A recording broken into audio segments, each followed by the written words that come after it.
정말 마이크로소프트가 망하는 줄 알았어요.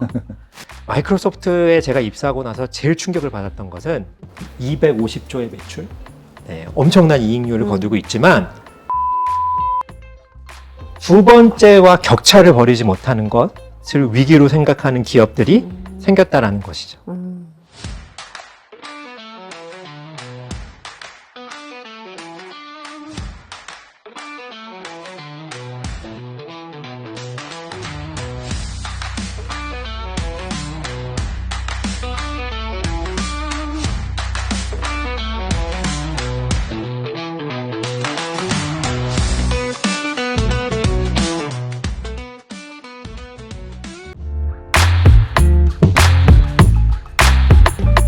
강의 제목을 제가 처음에 이제 제안을 받고 위기라는 단어가 딱 눈에 들어왔어요. 대표님이 알고 계신 마이크로소프트의 위기는 무엇이었고 네. 또 그거를 마이크로소프트 어떻게 극복했다고 들으셨나요? 저는요, 사실 좀 용기 발언을 하면 오늘 파헤치다 시리즈고 제 역할이 있기 때문에 말씀드리면 정말 마이크로소프트가 망하는 줄 알았어요. 그래서 큰일 났구나. 영원한 회사는 없구나. 그런데 사티아 회장이 오신 다음에 그로스 마인셋이라는 구성원들의 마음을 공감시키고 자신의 문화를 강조하고 또 자부심을 느끼고 칭찬하면서 이 회사 다시 살겠네. 네. 약간의 그런 생각을 하게 되긴 했습니다. 이제 마이크로소프트 사례를 떠올리실 때 많은 분들이 모바일 시대에 마이크로소프트 대단한 위기에 있었었고 이제 그거를 성공적으로 잘 변환시켰고 거기에는 CEO 사티아 나델라와 뭐 그로스 마인셋이 외적으로도 가장 많이 이야기가 됐고 그래서 우리가 알고 있는 그로스 마인셋 같은 부분들은 분명히 좋은 내용이긴 하지만 그게 전부가 다는 아니다. 네. 뭐 이런 내용들을 오늘 한번 같이 이야기를 해보도록 할게요. 그리고 재밌는 것은요, 마이크로소프트에게는 사실 큰 위기가 없었습니다. 네. 마이크로소프트의 2000년부터의 매출 추이를 보시면요, 사실 마이크로소프트는 굉장히 꾸준하게 성장을 해왔습니다. 물론 2005년도, 8년도 요 무렵에 한 해 정도 성장을 못한 해가 있긴 하지만 그 해를 제외하고는 마이크로소프트는 외형적으로도 조직적으로도 계속해서 성장을 했던 회사이기도 합니다.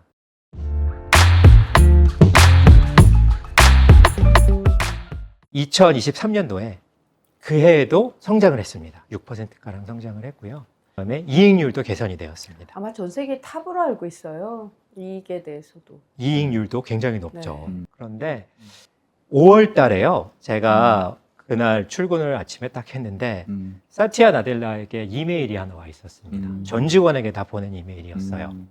그 이메일의 내용은 자, 지금 우리는 AI의 경쟁의 시대를 열고 있고 우리가 여기서 선도적인 위치를 차지하는 게 너무 중요하기 때문에 정말 많은 고민 끝에 전 세계 마이크로소프트의 직원들의 임금을 동결하겠다라는 이메일이었습니다. 그날 어떻게 하셨어요? 퇴사를 결심하셨나요?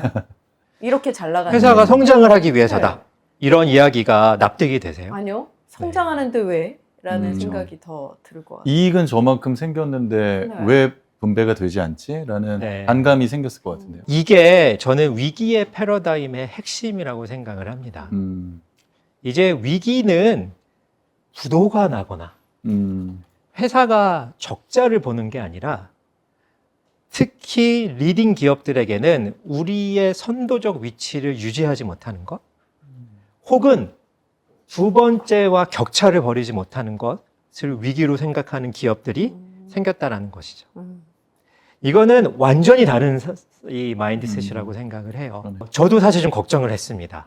이런 어나운스가 어떻게 조직에 영향을 줄까? 그리고 제가 한 1년 정도 지나서 그 전체적인 마이크로소프트의 퇴직률 추이를 봤는데요. 놀랍게도 저 어나운스가 난 이후로 꾸준히 감소를 했습니다. 감소를 했다고요? 오히려? 감소를 했습니다. 월급 안 받아도 1등 회사에 다니는 거에 대한 자부심을 트레이딩 한 건가요? 마음 안에? 우리가 리딩할 수 있다? 나는 자신감. AI 리딩 기업에 다니고 있다? 내가 마이크로소프트에 있으면은 이 회사가 분명히 더 나은 미래를 만들겠구나. 분명히 AI 시대를 이끌겠구나 랄 수 있는 강력한 메시지였던 거죠. 얘가 돌이켜 생각을 소름 하면 끼치네요. 네. 사실 굉장히 강력한 네. 메시지이기도 했습니다. 비전 캐스팅을 통해서 음. 조금 더 압박에 대한 메시지를 강력하게 눌러주는. 주는 것이죠.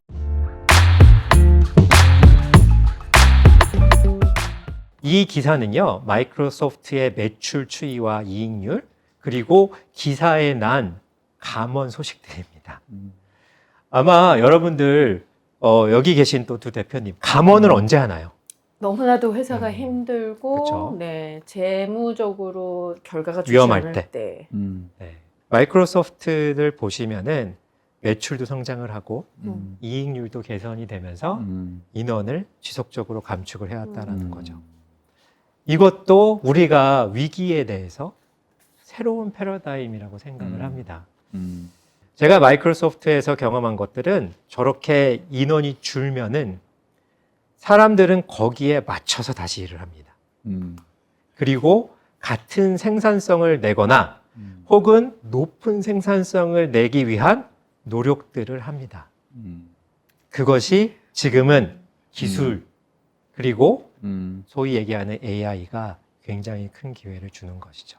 사실 말이 안 되죠. 뭐 1등 한다고 저한테 월급 안 올려주시면 그 누가 좋아합니까? HR만 욕을 먹을 텐데 이걸 어떻게 극복하시고 뭐가 제일 그 상황에서 힘들었는지 더 현실적인 좀 구성원 얘기도 좀 같이 해주시면 어떨까요? 당연히 어렵고요. 노동조합과의 관계도 굉장히 어려워질 수밖에 없죠. 네. 그런데 말씀드린 것처럼 아까 임금 동결을 하고 오히려 퇴직률이 낮아진 것처럼 사람들이 생각처럼 그렇게 보상과 그다음에 사람과 채용이 많아지고 이런 것들만 중요하게 생각하지는 않습니다.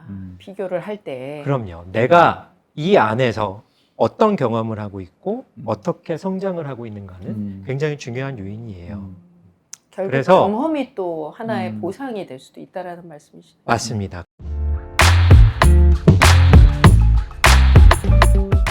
마이크로소프트에 제가 입사하고 나서 제일 충격을 받았던 것은 저렇게 성장을 하고 250조의 매출, 네, 엄청난 이익률을 거두고 있지만 정말 가난합니다. 왜냐하면 격차를 벌리기 위해서 투입돼야 되는 자원이 이전과는 다르게 천문학적으로 많아졌어요. 마이크로소프트 같은 경우는 데이터 센터를 좀 많이 지어야 됩니다. 그러면 이 데이터 센터는요, 기본적으로 하나 짓는데 5천억이 들어갑니다. 그러면 이런 것들을 많이 지으려면 다른 비용들을 굉장히 아껴야 되겠죠? 그래서 글로벌 기업들이 사실 굉장히 생각보다 부대 비용을 사용하지 않습니다. 직원들의 환경, 웰빙, 과감한 투자를 하고요. 좋은 환경을 제공을 하지만 다른 비용들에 대해서는 우리가 일반적으로 생각하고 상상하는 것보다 훨씬 더 많은 통제를 합니다. 맞아요. 아마 이런 부분들이 사실은 우리가 밖에서 잘 안 보이는 부분이기도 하지만요. 동시에 위기가 무엇인가를 재정의할 필요성이라고도 생각이 됩니다. 위기는 저는 더 이상 특히 이런 글로벌 리딩 기업들에게서 위기란 재정 상태가 어렵고 적자를 보고 있고 부도가 나는 것이 아니라 선도적인 격차를 더 벌리지 못하는 것이 되는 시대입니다. 그러다 보니까 기업들이 거기에 대해서 엄청나게 많은 투자들을 하고 있고 모델과 운영 방식들을 완전하게 새롭게 적용을 하고 있습니다. 노동법에서 모든 근로자를 시간제로 보는 나라가 우리나라밖에 없습니다. 대부분의 나라에서는 특정 임금의 이상이 되는 사람들 혹은 이런 일반적으로 루틴한 업무를 하지 않는 직원들, 예를 들면 마케팅, 컨설턴트 뭐 이런 사람들은요, 대부분 뭐 예외 근로자 이런 이름으로 해서 근로 시간에 제한이 없습니다. 태스크 위주로. 그런데 우리는 모든 근로자들을 다 똑같은 틀에 보고 반도체 연구원도, 뭐 마케터도, 컨설턴트도 다 이 시간의 틀 안에 넣고 있는 부분들이 생각을 해보면 근본이 다른 겁니다. 어떻게 본다면 어떻게 푸시를 할 것인가에 대한 고민도 어떻게 좋은 환경을 만들어주는가와 동시에 진행이 돼야 된다고 생각을 합니다. 우리 결국은 글로벌 기업들이 격차를 내고 성과를 내는 데 있어서 근본적인 성과주의는 우리가 생각하는 것보다 굉장히 크고요. 주요 직무들에게는 엄청난 압박을 주기도 합니다. 가깝게는 뭐 중국의 지금 성공 우리 996이라는 얘기도 많이 하잖아요. 9시부터 9시까지 주 6일. 그러니까 무슨 얘기냐 하면 우리가 앞에서 글로벌 경쟁이 이루어지고 있는 시대에 우리의 경쟁자들은 지금 그렇게 일을 하고 있다라는 부분들이 사실 우리가 참조를 해야 될 부분이고 그런 것들을 완화하기 위해서 만든 여러 가지 장치들을 우리는 그것만 자칫 잘못해서 따라하다 보면 우리가 원하는 결과를 못 만들 위험도 있다라는 저는 생각을 하고 있습니다.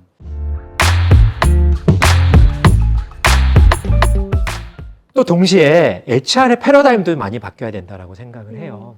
이게 과연 사람을 채용하고 개발하고 보상하고 동기부여하는 게 비즈니스에 있는 리더와 대표님이 하시는 것과 분리돼서 존재할 수 있는가? 인사는 덜덜 떨죠. 대표님이 가 하면 가고 멈추라면 멈추고. 네. 대표님 그렇지 않나요? 그렇죠. 네. 이거는 저는 결국은 관리자들이 할 때 가장 효과적이라고 생각을 하거든요. 그리고 실제로 글로벌 기업들은 대부분의 채용, 보상, 평가, 훈련에 대한 책임들을 이미 리더들과 현업 관리자들에게 다 이전시켰습니다. 결국 현업 관리자들이 인사를 해야 된다는 해야 되는 거죠. 그리고 그럴 때 직원들의 경험도 좋아집니다. 성과 평가도 마찬가지예요. HR은 성과 평가 못합니다. 왜냐하면 제가 비즈니스에 대해서 아무리 많이 알아도요. 현업 리더만큼 알 수가 없습니다. 어떤 일 하는지 몰라요. 맞아요. 그러면서 공장에서 돌아가는 거, 세일즈의 어떠한 고충 우리는 들어본 적이 없죠. 그것을 우리는 간접으로 알고 그 다음에 문서로 평가를 하는 것이 얼마나 정교하게 이 사람에게 동기부여가 되는가 고민해 볼 필요가 있거든요.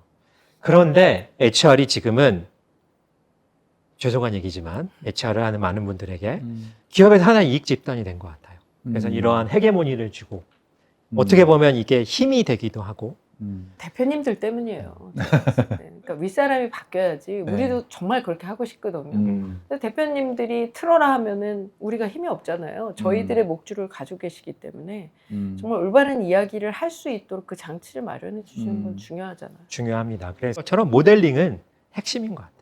변화를 하고 싶으면 어디서부터 변화가 돼야 되는가는 결국은 탑에서부터 돼야 되고.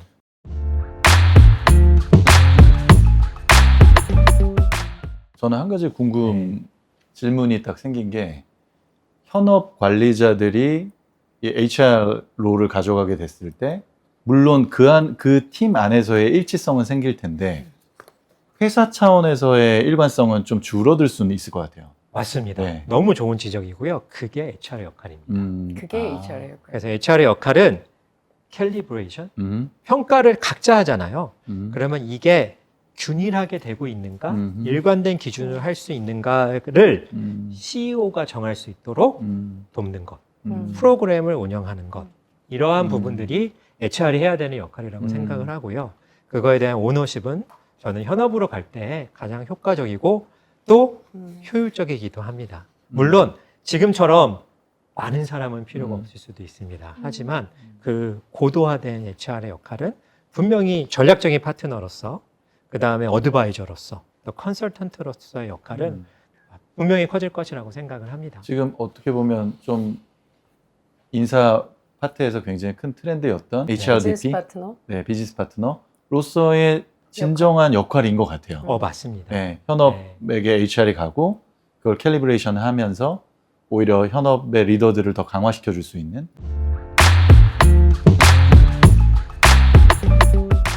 아까 그 CEO가 이익이 6% 성장하는 좋은 성장을 했는데도 이제 동결을 하는 그런 아주 어떻게 보면 상상이 잘 안 가는 한국 문화에서는 이런 의사결정을 했을 때 많은 또 인플로이들이 따라왔잖아요. 그 따라온 것에는 분명히 아주 매력적인 성장의 기회를 비전 캐스팅 했을 것 같거든요. 그 비전 캐스팅의 요체나 문화의 핵심은 뭐였을까요? 리더의 가장 중요한 요건 중에 하나가 어떤 면에서는 좀 스타성이라고 생각을 해요. 네, 그러니까 리더가 가지고 있는 이렇게 얘기하면 좀 웃길 수 있지만 매력, 네, 네. 모든 CEO가 매력이 있는 건 아닌데 어떡하죠?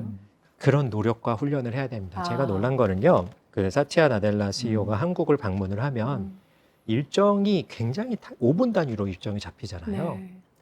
근데 한국에서 어떤 발표를 하게 일정이 있었어요. 그런데 그 전에 30분을 블록을 해두고 본인이 리허설하고 연습합니다. 혼자서요? 네. 리허설하고 와. 자, 그분이 그 내용을 이미 수십 번 하셨을 거예요. 그렇죠? 그리고 정말 솔직히 이야기하면 한국 시장 마이크로소프트의 1%가 안 됩니다.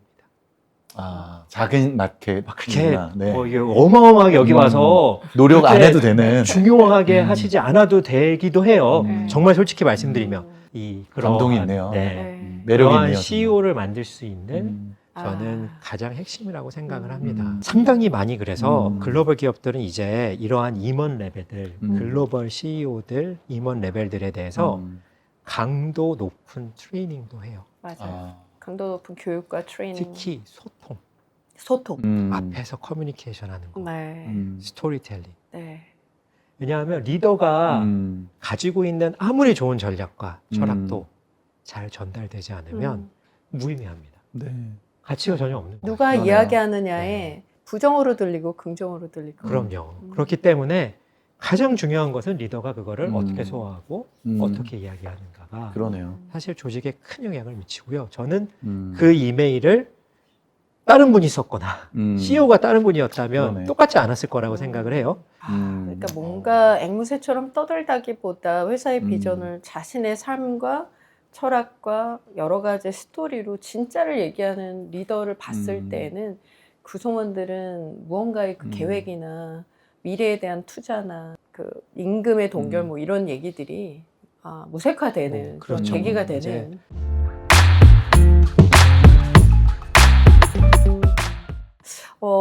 사티아 나델라 회장이 오시고 정말 사일로가 심하고 옆부서를 죽이기를 마다하지 않았던 그러한 얘기들이 오갔던 그 마이크로소프트의 리더들은 어떻게 변화가 됐고 그 변화 과정은 무엇을 통해서 그렇게 만드셨는지.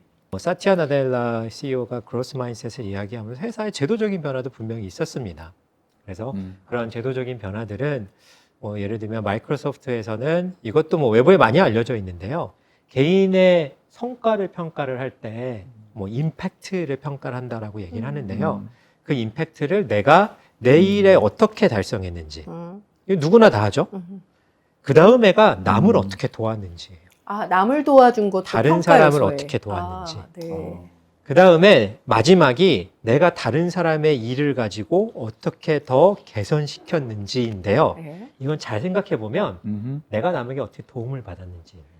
내가 남을 왜냐하면 통해 내가 어떻게 어떤 일을 도움을 하는데 받았는지? 이 사람의 일을 가져다가 네. 내가 그걸 가지고 어떻게 더 낫게 개선시켰는지. 만들면 그거는 내가 처음부터 시작할 필요가 없이 도움을 받은 거잖아요. 네. 마이크로소프트에서는 모든 구성원들이 연말에 성과를 받을 때 나의 매니저하고 내가 나의 성과를 어떻게 달성했는가. 뭐 누구나 다 하는 거. 그 다음 질문이 그러면 다른 사람을 어떻게 도왔는지. 그리고 다른 사람들의 것들을 어떻게 더 개선시켰는지 낫게. 결국은 사티아가 취임하시고 성과와 목표 관리에 대한 제도 변환을 시도하신 건가요? 그거는 필수적이죠. 네. 네. 리더십 철학이 바뀔 때마다 어떠한 기준으로 평가하고 어떻게 일할 것인가를 굉장히 명확하게 구축을 했네요.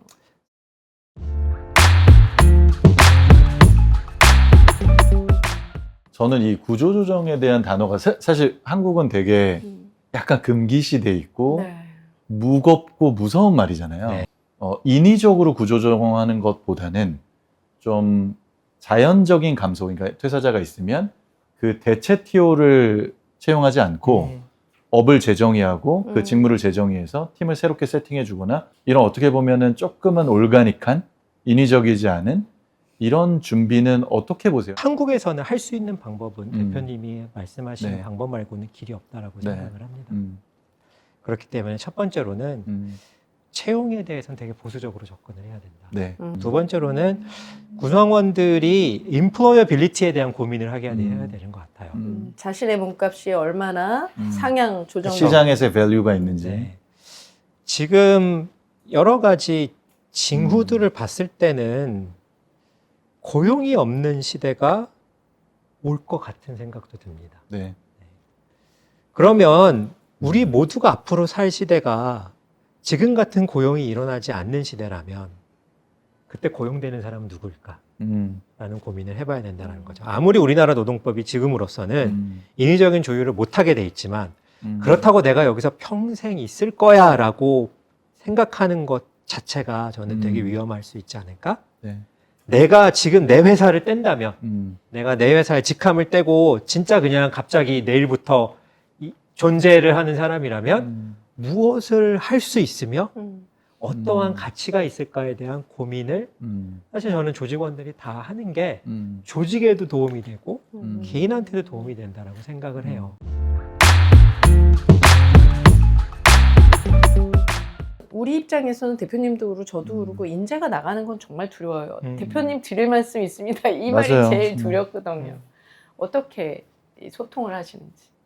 인재 개발을 굉장히 잘하는 회사 어디가 생각나세요? 뭐 글로벌 회사 중에 제가 다녔던 GE 네, 정말 GE가 잘했죠. 최고였죠. 네, 네, 최고였죠. GE가 거의 바이블을 썼고 통상적으로 미국에서 인재 개발 잘하는 회사가 GE, P&G, 또 테크 회사 IBM 이런 회사들이었거든요. 이 회사들이 굉장히 잘한 거는요. 우리 회사의 밸류에 맞고 우리 회사 인재상에 너무너무 잘 맞는 사람들을 계속해서 만드는 거예요. 그래서 이 사람이 나가도 또 비슷한 사람이 오고 이 사람이 나가도 또 비슷한 사람이 와서 이어갈 수 있게. 근데 세상이 지금 막 바뀌어요. 근데 우리는 계속해서 같은 사람들을 열심히 만들어서 운영을 하게 한 게 정말 잘 됐던 시대가 있었고. 제 생각에는 분명히 지났고. 맞습니다. 이게 저도 너무 동의되는 게 아주 쉬운 비유로 얘기하자면 저 농구를 좋아하는데 그런데 KBL이 20년 전부터 외국인 용병 선수들을 한 게임에 2명 또는 한 게임씩 네. 한 명씩 뛰게 했거든요. 한국 농구 선수들이 같이 성장을 해요. 그리고 그들이 전체 경기 수준을 올린단 말이에요. 그래서 굉장히 어떻게 보면 우리끼리만 그러네요. 갇혀 있는 게 아니라 용병에 대해서 어느 정도 수용할 수 있고 네. 새로움에 대해 얼마나 열려 있느냐 이걸 만들어내는 게 되게 키일 것 같아요. 인재의 경계를 허무는. 저는 마이크로소프트로 얘기로 돌아가면 마이크로소프트는 제가 봤을 때는 사람들이 거기 오래 똑같은 일을 하면서 근무하기를 원하지 않아요. 그게 지금 사업에 도움이 되지 않는다라고 생각을 하는 것 같습니다. 좋은 예가 뭐냐? 하이어링을 할 때 사인온 보너스를 스탁으로 되게 많이 주는데요. 대부분 3년 베스팅으로 끝나요. 무슨 얘기냐? 내가 입사하고 3년이 지나면 내 동기부여가 소득이 20%가 뚝 떨어져요. 그러네요. 어떻게 보면 또 딴 데 받고 가란 얘기이기도 하거든요. 그러니까 그러한 제도를 제 인사상식으로 봤을 때 이해가 처음에 안 됐었는데 그런 것들이 왜 작동을 하고 만들었을까를 고민을 해보니까 제 해석입니다. 이거는 회사의 공식적인 입장이 전혀 아니고 이 조직에서는 오히려 계속해서 새로운 사람들이 와서 새로운 관점으로 사업을 바라보고 새로운 고객의 풀을 가져오고 새로운 돌파구를 마련하는 게 굉장히 중요하구나. 그만큼 마이크로소프트는 잘 적용할 수 있도록 털을 마련해주고 개방 문화를 만들어주되 이 성장 마인드로 계속 인베드를 시켜서 스스로가 키가 커질 수 있는 잠재력에 여러 가지 심리적인 그러한 스스로에 대한 성장을 또 계속 주입을 시켰잖아요. 그 교주님처럼. 그러니까 이러한 양화가 구축됐기 때문에 가능한데 뭔가 인사의 역할도 변환이 되고 리더의 역할도 변환이 되고 또 굉장히 많은 그 사이를 메꾸는 CEO의 역할도 또 재정의가 되어야 될 것 같은데요. 오늘 많은 자극을 주셔서 너무 감사합니다.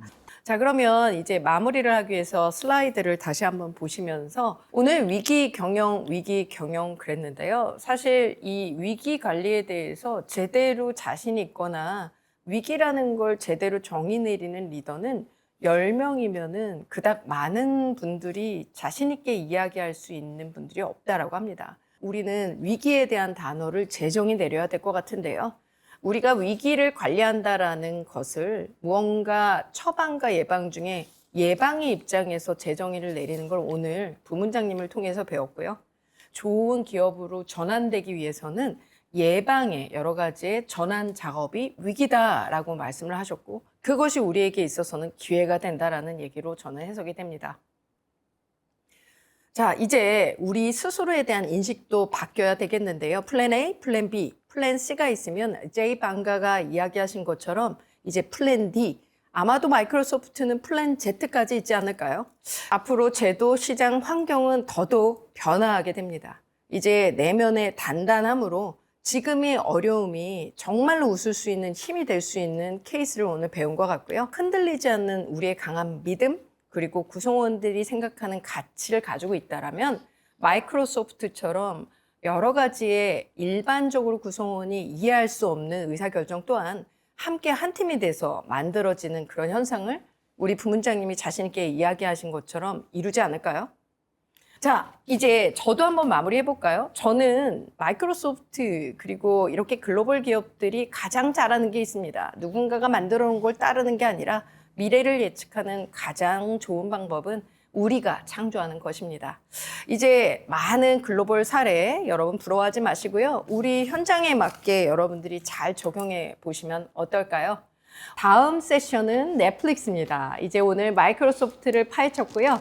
넷플릭스의 규칙 없음, 과연 이게 가능할까요? 12월 17일에 주변인과 함께 멋지게 파헤치기의 세 번째 세미나를 잘 여러분들이 유튜브로 보시고 라이브 스트리밍을 참여해 보시기 바랍니다. 인노레드의 박효유 대표님과 사노피의 김형규 부문장님께 진심으로 감사드립니다. 감사합니다. 수고하셨습니다. 수고하셨습니다. 감사합니다.